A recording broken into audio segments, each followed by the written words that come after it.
We were told that we might be prosecuted. Big deal. I'd rather be in a prison here than my son being in a prison over there. Nobody's ever been prosecuted for doing that.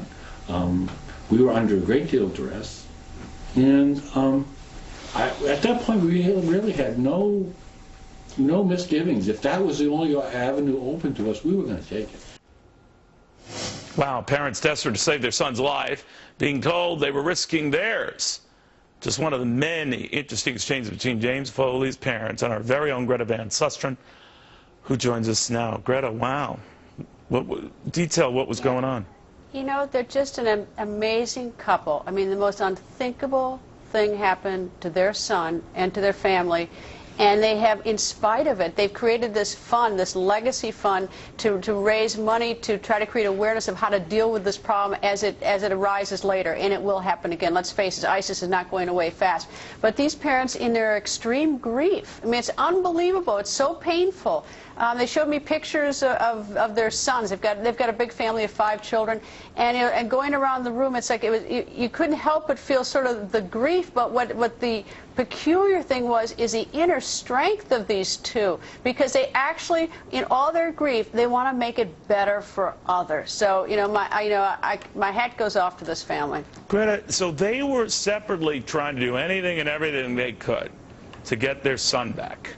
And at what point did, I assume, someone in the State Department, someone at the White House, tell them, go slow, you're screwing things up, what?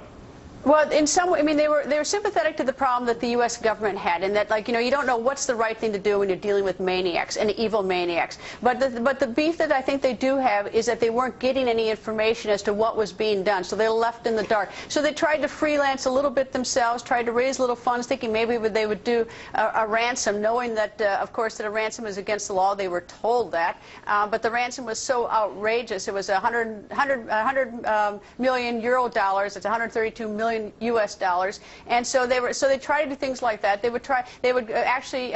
Mrs. Foley flew to Europe, talking to people who had been captive of ISIS, trying to figure out what to do, how she could get her son out. I mean, they were trying everything desperately, but it's not scripted. They didn't know what they were doing, as no family would, and they weren't getting a lot of information out of the government. But they don't know what the government should have done, and they also understood why the U.S. government would say we can't pay ransom, because now they're going to go out and nab every other person that comes along that's an American. So they understand the problem, and it's not an easy one. But they were also trying desperately to get their son back alive. Are they angry at the government now?